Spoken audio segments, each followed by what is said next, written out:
അസ്സലാമു അലൈക്കും വറഹ്മത്തുള്ളാഹി വബറകാതുഹു. പ്രിയപ്പെട്ട സഹോദരന്മാരെ, ഈ ഗ്രന്ഥം ഏതാണെന്ന് നിങ്ങൾക്കറിയാമോ? ഇഖ്തിലാഉ സിറാത്തുൽ മുസ്തഖീം ഗ്രന്ഥം. ഇതിന്റെ രചയിതാവ് ആരാണെന്നറിയാമോ? ഇബ്നു തൈമിയ എന്ന് പറയുന്ന വ്യക്തി.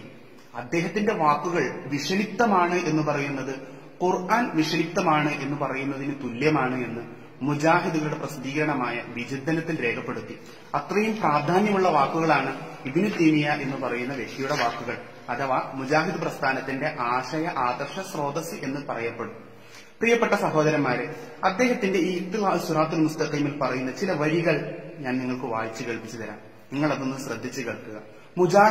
മുജാഹിദുകളുടെ നേതാവും എത്രമാത്രം വഴിദൂരത്തിലാണ് എന്ന് നിങ്ങളിത് കേട്ടിട്ടൊന്ന് മനസ്സിലാക്കുക.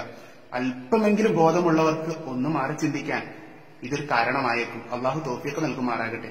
അദ്ദേഹത്തിന്റെ ചില വരികൾ. അന്ന റജുലൻ, അദ്ദേഹത്തിന്റെ ഇഖ്തിലാഉ സിറാത്തുൽ മുസ്തഖീമിലെ 373-ാമത്തെ പേജാണ് ഞാൻ വായിക്കുന്നത്. അന്ന റജുലൻ, ഒരാൾ, ജാ ഇലാ ഖബരി നബി സ്വല്ലല്ലാഹു അലൈഹി വസല്ലം, നബി സ്വല്ലല്ലാഹു അലൈഹി വസല്ലം തങ്ങളുടെ ഖബറിന്റെ അടുക്കലേക്ക് വന്നു. ഫശകാ ഇലൈഹിൽ ജദ്ബ അമർ റമാദി, ഒരു വരൾച്ചയുടെ ചൂടൊക്കെയുള്ള ഒരു കാലഘട്ടത്തിലെ വരൾച്ചയുമായി ബന്ധപ്പെട്ട് റസൂലുള്ളാഹി തങ്ങളുടെ ഖബറിന്റെ അടുക്കൽ വന്ന് റസൂലുള്ളാഹി തങ്ങളോട് പരാതി പറഞ്ഞു. ശരിക്കും ശ്രദ്ധിക്കുന്നില്ലേ? റസൂലുള്ളാഹിന്റെ ഖബറിന്റെ അടുക്കൽ വന്നിട്ടാണ് റസൂലുള്ളാഹിയോടാണ് പരാതി പറയുന്നത്. റസൂലുള്ള വഫാത്തായിട്ടുണ്ട്.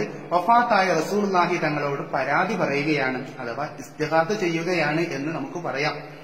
എന്നിട്ട് എന്താ പറയുന്നത്? അങ്ങനെ പറഞ്ഞപ്പോ, പരാതി പറഞ്ഞപ്പോ, ഫറആഹു വഹുവ യഅ്മുറു അൻ യഅതിയ ഉമർ റളിയല്ലാഹു അൻഹു, റസൂലുള്ളാഹി തങ്ങൾ അദ്ദേഹം കാണുകയാണ്.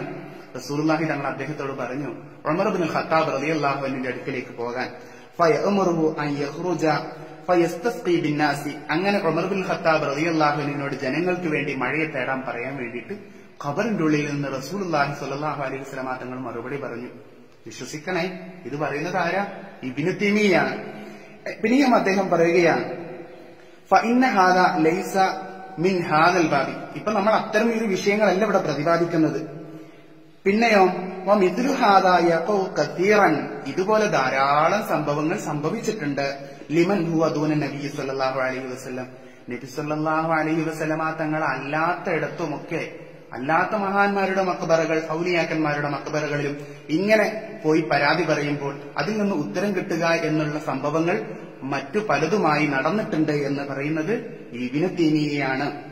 എന്നിട്ട് അദ്ദേഹം പറയുന്നു, ഇത്തരം ധാരാളം സംഭവങ്ങൾ എനിക്കറിയാമെന്ന്. എന്ത്? റസൂലുള്ളാഹി തങ്ങളുടെയോ അല്ലെങ്കിൽ മറ്റു ഔലിയാക്കന്മാരുടെയോ ഒക്കെ മക്ബറകളിൽ പോയി പരാതി പറയുമ്പോൾ അതിനൊരു ജവാബ് കിട്ടുന്ന ഒരു സംഭവം എനിക്ക് ധാരാളം അറിയാമെന്ന്. തീർന്നിട്ടില്ല, അദ്ദേഹം വീണ്ടും പറയുന്നു, വകദാലിക സുആലു ബഅലിഹിം ലിന്നബിയ്യി സ്വല്ലല്ലാഹു അലൈഹി വസല്ലം, ചില ആളുകൾ റസൂലുള്ളാഹി തങ്ങളോടുള്ള ചോദ്യം, ഔ ലി ഗൈരിഹി, അല്ലെങ്കിൽ റസൂലുള്ളാഹി തങ്ങളല്ലാത്ത, മിൻ ഉമ്മത്തിഹി ഹാജതഹു, റസൂലുള്ളാഹി തങ്ങളുടെ ഉമ്മത്തിൽപ്പെട്ട ചില ആളുകളോടുള്ള ചോദ്യം. എന്താ ചോദിക്കുന്നത്? അവരുടെ ചില മുറാദുകൾ ഹാസിലാവാൻ ചില ആവശ്യങ്ങൾ ചോദിക്കുന്നു. അങ്ങനെ ചോദിച്ചാൽ എന്ത് സംഭവിക്കും? ഫതുഖ്ലാലഹു, അദ്ദേഹത്തിന് ആ ആവശ്യം പൂർത്തീകരിക്കപ്പെടും, അദ്ദേഹത്തിന് വീട്ടപ്പെടും എന്ന് ഇബ്നു തൈമിയ അദ്ദേഹത്തിന്റെ ഇഖ്തിലാഉ സിറാത്തുൽ മുസ്തഖീമിൽ പറയുന്നു. ഫഇന്ന ഹാദാ ഖദ് വഖഅ കസീറൻ, മുജാഹിദുകൾക്ക് തെളിവ് കിട്ടിയിട്ടില്ലല്ലോ. നിങ്ങളുടെ നേതാവ് പറയുന്നു ഇങ്ങനെ ധാരാളം സംഭവങ്ങൾ ഉണ്ടായിട്ടുണ്ട് എന്ന്. ഇനി വീണ്ടും പറയുന്നു അദ്ദേഹം, വഅക്തർ ഹഉലാഇ സായിലീനൽ മുൽഹീന, ധാരാളം ചോദ്യകർത്താക്കന്മാർ, ലിമാഹും ഫീഹി മിനൽ ഹാലി ലൗലം യുജാബു ലത്തറബ ഈമാനുഹും, അതായത് ചില ആളുകൾ റസൂലുള്ളാഹി തങ്ങളോടൊക്കെ വന്നിങ്ങനെ ചോദിക്കുമല്ലോ, അതിന് റസൂലുള്ളാഹി തങ്ങളുടെ ഭാഗത്തു നിന്ന് മറുപടി കിട്ടിയിട്ടില്ല എങ്കിൽ ചിലപ്പോൾ ചില ആളുകളുടെ ഈമാനിന് വല്ല ഇടർച്ചയും സംഭവിച്ചു പോകുമോ? കമാ അന്ന സായിലിന ലഹു ഫിൽ ഹയാതി കാനു കദാലിക, റസൂലുള്ളാഹി തങ്ങളുടെ ജീവിതത്തിൽ ചിലപ്പോൾ ചോദിക്കും. ചില ആളുകൾ വല്ല പരാതിയും വന്ന് പറയുമ്പോൾ റസൂലുള്ളാഹിന്റെ പക്കൽ നിന്നത് കിട്ടാതെയായി കഴിഞ്ഞാൽ അവരുടെ ഈമാനിന് വല്ല ബുദ്ധിമുട്ടും സംഭവിച്ചു പോകുമോ എന്ന് ഭയക്കുന്നത് പോലെ ഭയക്കുന്നത് എപ്പോഴാ? റസൂലുള്ളാഹി തങ്ങളുടെ വഫാത്തിന് ശേഷവും. അദ്ദേഹം വീണ്ടും പറയുന്നത് നോക്കൂ, ഫഹാദൽ ഖദർ ഇദാ വഖഅ, ഇത്തരം സംഭവങ്ങൾ ഉണ്ടായാൽ, യകൂനു കറാമത്തൻ ലി സ്വാഹിബിൽ ഖബരി, അത് ആ ഖബറാളികളുടെ കറാമത്താണ് എന്നാണ്. ഇദ്ദേഹം ഇവിടെ പറഞ്ഞില്ല ഇത്തരം സംഭവങ്ങൾ അത് ശിർക്കാണ് എന്ന്, ഇത് തെറ്റാണ് എന്ന്, ഇത് ചെയ്യാൻ പാടില്ലാത്ത കാര്യമാണ് എന്നല്ല അദ്ദേഹം പറഞ്ഞത്. ഇത്തരം സംഭവങ്ങൾ ഉണ്ടാകുന്നത് ആ ഖബറാളിയുടെ കറാമത്ത് മുഖേനയാണ് എന്നാണ് അദ്ദേഹം പറയുന്നത്. പ്രിയപ്പെട്ട സഹോദരന്മാരെ, ഞാൻ വായിച്ചത് ഒരിക്കലും സുന്നികളുടെ നേതാവിന്റെ ഗ്രന്ഥമല്ല. മുജാഹിദുകൾ ഇദ്ദേഹത്തിന്റെ വാക്കുകൾ വിഷലിപ്തമാണ് എന്ന് പറയുന്നത് പരിശുദ്ധ ഖുർആൻ വിഷലിപ്തമാണ് എന്ന് പറയുന്നത് പോലെയാണ്. അപ്പോ പരിശുദ്ധ ഖുർആനിനോളം പ്രാധാന്യമുള്ളൊരു ഗ്രന്ഥമാണ് അല്ലെങ്കിൽ വാക്കുകളാണ് ഇബ്നു തൈമിയ്യയുടേത്. അദ്ദേഹം ഇവരുടെ നേതാവായി പരിചയപ്പെടുത്തുന്നു.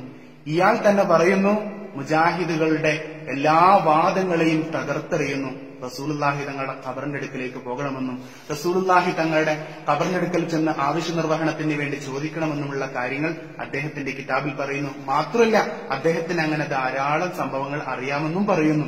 പ്രിയപ്പെട്ട സഹോദരന്മാരെ, ചിന്തിക്കുന്ന ആളുകൾക്ക് ദൃഷ്ടാന്തമുണ്ട്, അത്രയേ നമുക്ക് പറയാനുള്ളൂ. ബാക്കിയൊക്കെ അവനവന്റെ ബുദ്ധിയിൽ അല്ലാഹു സുബ്ഹാനഹു വ തആലയുടെ ഫദ്ലുണ്ടെങ്കിൽ അവർക്ക് ഹിദായത്ത് കിട്ടുമെന്നല്ലാതെ ഒരാളെയും നമുക്ക് വലിച്ചിഴച്ച് ഹിദായത്തിലേക്ക് കൊണ്ടുവരാൻ പറ്റില്ലല്ലോ. അല്ലാഹു സുബ്ഹാനഹു വ തആല ഭാഗ്യം നൽകുമാറാകട്ടെ. പിഴപ്പിക്കുകയും പിഴച്ചവരുമായ വഹാബി പ്രസ്ഥാനത്തിൽ നിന്ന് അല്ലാഹു സുബ്ഹാനഹു വ തആല നമ്മെ കാത്തുരക്ഷിക്കുമാറാകട്ടെ എന്ന് മാത്രം ദുആ ചെയ്യുന്നു. അസ്സലാമു അലൈക്കും വറഹ്മത്തുള്ളാഹി.